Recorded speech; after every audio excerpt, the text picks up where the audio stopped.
kaarawan, di ba? Matapos namang punain online na hindi makatotohanan ng FB post ni Neri Miranda na 1K weekly meal plan. Kumasa naman si Pokwang sa challenge na ito at ito ang kanyang video post. So, ito yung aking 1,000 peso challenge and pang-ulam. Hindi ko po alam kung ilang araw tatagal to, pero ito po ang mga nabili ko sa 1,000.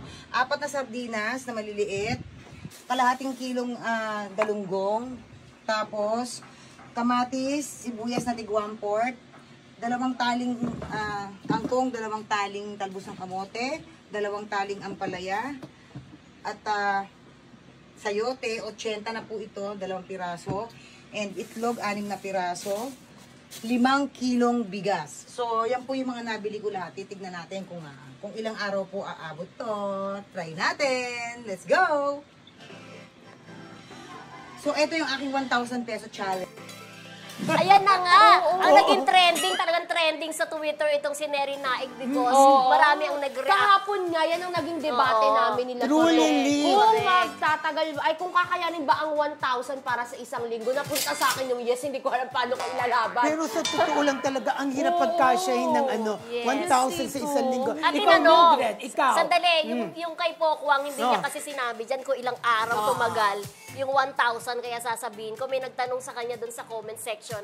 At sinabi niya na yung mga pinamili niya, 2 days lang. Oo, sinabi nga. 2 days lang, di ba? Sinabi rin niya sa press con ng kanyang pelikula, yun na nga, hanggang 2 days lang daw nagkasya yung 1,000. Oo. Sa totoo lang, yung 1K na yan, minsan isang araw lang Ikaw nagbabudget ka, alam ko. Oo, ako. Magkano ang isang hirap. araw Isang mo? araw, 1,000 pa. Ay, marami kayo, Hindi, marami akong pinapakain. Marami siyang kasama. Yun nga, isa rin yung sa mga factor na dapat Actually, i-consider. tipid na yung 600 a day. Oo, yun. Eh, kasi kami dalawa lang Kinikwento kami ko sa kanila na talagang ang budget ko is 600 to 700 a day for meal only.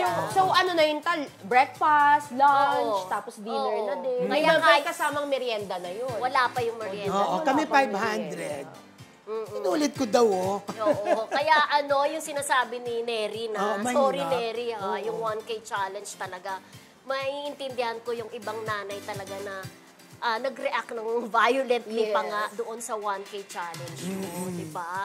At meron pa mga joke, diba, na may mga niluluto, ang liliit, yung mga midget, yung mga ang liliit, magkakasya daw yung 1K kung ganun kaliliit. Parang parang may nabasa ako, pinagtunggol siya ni Chito, na wala naman daw mga karne doon, puro gulay. Pero alam mo, just the same. Kahit pa, diba? Yung dalawang sayote nga, 80 pesos, 80 pesos. Sibuyas ngayon tayo, mga panggisa mo lang, imagine ang mahal. Last week, bumili ako sa palengke namin dyan sa may project sa Quezon City. Ganyang kaliit na patatas, 40 pesos. Hindi kaya talaga. Sabi mo nga, nag-birthday ka, di ba? Namili kayo sa Balintawa. Ano text ko sa'yo? Oo, ang mahal daw. Dumoble. Hindi kinaya ni Mildred. Oo. Kaya di ba, pero nagbalot ka pa rin. No, nagbalot, nag-Sharon ko.